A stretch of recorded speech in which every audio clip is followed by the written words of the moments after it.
단일화 불발 김문수, 이재명 역전할 수 있을까? 5일 남은 선거 운동 기간 동안 지금 현재 김문수 후보와 이재명 후보의 지지율 차 보면은 제일 좀 낮게 그나마 뭐 많은 여론조사들이 나오고 있는데 조금 나온 게 한 7.2%. 오늘자 이제 한겨레가 여론조사 전문기관 STI와 함께 진행해온 지지율 예측조사, 여기에서 이재명 후보와 김문수 후보의 격차가 7.2%포인트 차이로 줄었다, 이렇게 보도를 했습니다.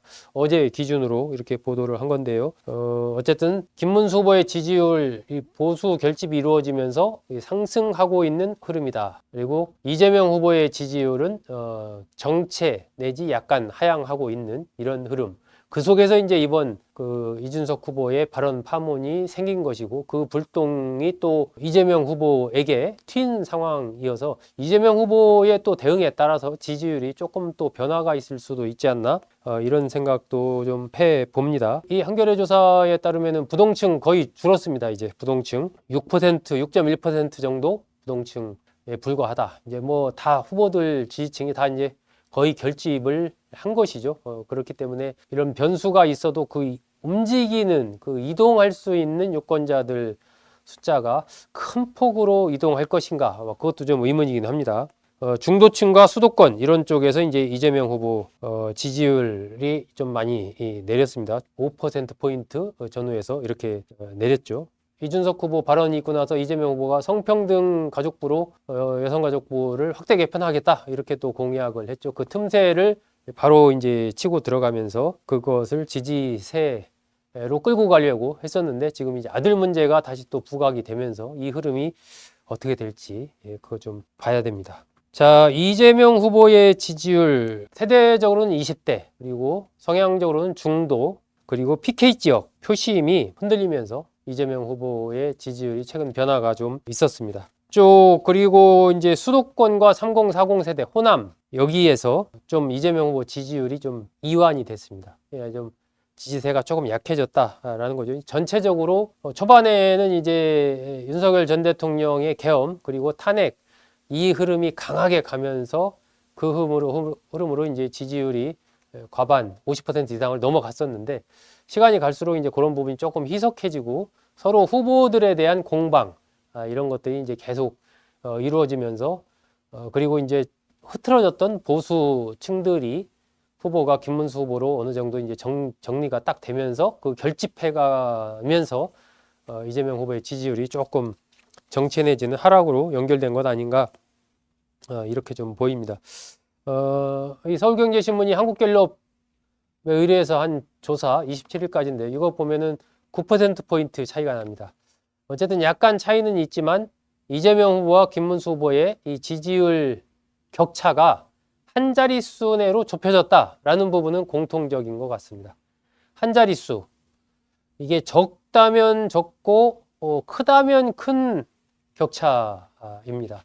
이재명 후보 지지율이 여기서 조금 더 내려오고 김문수 후보 지지율이 조금 올라가면 거의 비슷하게 된다라는 얘기고요. 현재의 격차가 어느 정도 이 한 자릿수 격차가 좀 유지된다면, 5일이라는 시간이 긴 시간이 아니기 때문에 이 김문수 후보가 또 따라잡기에는 이 격차가 너무 또 크다, 이렇게도 볼 수 있는 게 이 한 자릿수 격차입니다. 또 선거 정말 막판 마지막이기 때문에 이 정도의 격차를 김문수 후보가 쉽게 따라잡기는 현재로서는, 지금 시점에서 봤을 때는 쉽지가 않은 것이 또 현실입니다. 일단 이재명 후보 지지율이 조금 정체 하락하긴 했지만 김문수 후보가 그걸 따라서 바로 뒤집거나 하기에는 쉽지 않은 것이 현재 오늘 시점의 상황이다. 물론 앞으로 이제 이 5일 남았기 때문에 그 안에 이게 바뀔 가능성은 여전히 있는 거죠. 어쨌든 김문수, 이준석 후보의 단일화 이슈, 이것이 이제 이슈를 계속 그쪽으로 이제 흡수해 가면서 뭐 윤석열 전 대통령에 대한 부분이나 정권 교체에 대한 부분이나 이런 것들이 좀 흐려졌고, 김문수, 이준석 후보가 또 이재명 후보에 대한 네거티브 협공, 이런 것들을 계속한 거, 이런 것도 좀 영향을 미치지 않았나 하는 그런 생각이 듭니다. 호남권에서 아마 지금 보면요, 이재명 후보는 호남권에서의 투표율을 얼마나 끌어올릴 수 있느냐, 이것도 좀 과제 같습니다. 계속 1위를 달리다 보니까 지금 호남권에서 지난번보다는 좀 득표율을 밑도는 그러한 조사 결과들이 나오고 있습니다.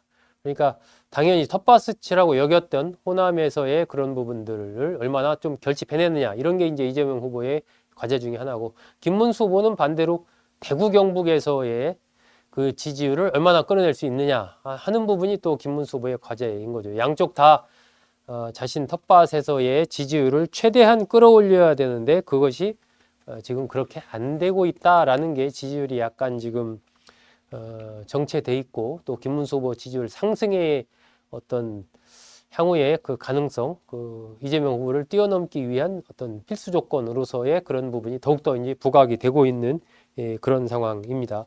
이런 가운데 어제 김문수 후보가 이준석 후보와의 단일화를 하기 위해서 이준석 후보의 국회의원회관 사무실을 찾아갔죠. 영남권 유세를 마치고 밤중에 거의 12시쯤 다 돼서 이제 이준석 후보가 거기 있다라는 정보를 입수하고, 거기에 뭐 박대출 사무총장, 뭐 김재원 비서실장 등과 함께 갔는데 이미 이준석 후보는 자리를 떠나고 없었습니다. 뭐 1시간 정도 기다리고 전화도 아마 많이 했던 모양인데 전화 연결도 안 되고 만날 수도 없으니까 철수했다, 이런 보도가 나왔습니다.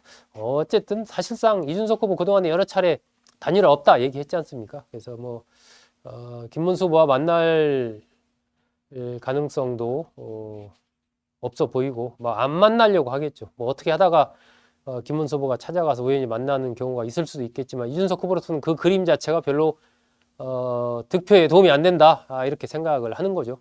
그 그림 자체가 지지층한테 혹시 저러다 단일화 하는 거 아니야, 이런 생각도 심어줄 수가 있기 때문에 피하면서 나는 독자적으로 간다, 무조건 끝까지 완주한다, 이 얘기를 이제 계속 강조를 해서 나를 찍는 표가 사표가 아니라 이준석의 대한민국의 미래에 투표하는 거다, 이런 얘기를 지금 강조를 하는 것이 이제 이준석 후보의 전략인 것이고, 김문수 후보로서는 어쨌든 마지막까지 이준석 후보와 단일화 하려고 하는 모양을 계속 보이는 거, 이것이 이제 득표에 나쁘지 않다라고 좀 판단을 하는 것이죠. 그래서 좀 그런 모양을 보이고, 또 이준석 후보를 지지하는 이른바 국민의힘 쪽에 올 수 있는 표, 이걸 일부라도 좀 가져오려고 하는 그러한 노력을 계속해서 이제 보이고 있는 그런 상황인 것입니다.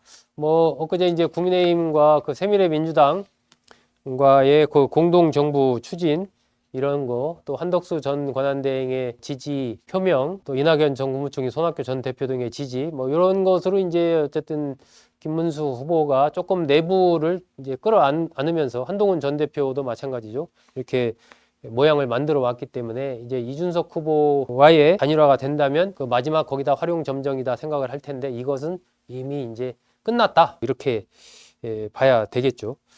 이번에 이준석 후보의 그 여성 혐오 발언, 이것이 변수로 작용할 때 거기서 지지율이, 이준석 후보의 지지율이 떨어지게 된다면 국민의힘이 그 지지율을 일정 정도 흡수해서 수혜를 볼 수 있는 것 아니냐, 이런 얘기가 국민의힘 안에서 나옵니다. 그렇지 않아도 국민의힘에서는 이른바 준찍명 캠페인, 이준석을 찍으면 이재명이 당선된다, 이 캠페인으로 이제 이준석 후보를 찍으려는 표들을 찍으면 사표된다, 이렇게 해서 표를 좀 흡수하려고 하는 그런 계획을 갖고 있었는데, 이준석 후보의 발언이 터지면서 이게 좀 더 국민의힘으로 오는 거 아니야? 이런 얘기를 하는 분들이 있습니다. 이번 파문이 이제 이준석, 이재명 두 후보에게 모두 마이너스로 작용했다, 이렇게 이제 국민의힘에서는 보고 있고, 그것에 대해서 좀 뭔가 수혜 효과를 김문수 후보가 보기를 기대를 하는 거죠. 하지만 또 반대의 전망도 있습니다. 이준석 후보의 표가 국민의힘 표를 가져간 것도 있지만 이재명 후보에게 갈 표를 가져간 그런 경우도 있다라는 거죠. 지난번에 조사 결과 제가 말씀드렸지만 한 25% 남짓 표는 이재명 후보에게 만약에 이준석 후보와 김문수 후보가 단일한다면 가는 걸로 그렇게 나옵니다. 이제 그 정도의 어떤 표를 이준석 후보가 묶어놓은 측면이 있다는 거죠. 이재명 후보에게 갈 표를. 그래서 국민의힘 전략가들 일부에서는 이준석 후보가 일정하게 득표를 해주는 것이 오히려 이재명 후보의 표를 이렇게 좀 더 올라가는 것을 막아주는, 당겨주는 그런 효과도 있다. 무조건 이준석 후보 지지율이 떨어지는 게 좋은 것만은 아니다. 이렇게 또 보는 시각이 있습니다. 어쨌든 국민의힘으로서는 이번 파문을 계기로 해서 이준석, 이재명, 특히 이재명 후보에 대한 공세를 막 펼치는 이런 쪽으로 지금 전략을 가고 있는 그런 상황이고, 민주당 이재명 후보가 어떻게 이에 대응할지는 오늘 대응 나오는 걸 좀 더 지켜봐야 될 것 같습니다. 어쨌든 현 상황에서 봤을 때 김문수 후보가 이재명 후보를 따라잡고 뒤집기는 쉽지 않은 것이 현실이다. 하지만 그 가능성이 완전히 없는 것은 아니다. 그 가능성은 이재명 후보의 표가 조금 더 내려오고 김문수 후보의 표가 올라갔을 때 40%대 중반으로 갔을 때 팽팽한 어떤 그런 접전이 이루어질 수가 있는 그 가능성이 여전히 남아있다. 그 가능성이 현실화 하기 위해서는 이번 지금 터진 이 파문의 효과가 어느 정도이냐, 그리고 남은 5일 동안에 또 다른 어떤 변수가 터질 것인가, 이런 부분에 따라서 좌우된다. 이렇게 좀 요약을 할 수가 있습니다. 내일도 많은 시청 부탁드리겠습니다. 여러분 고맙습니다.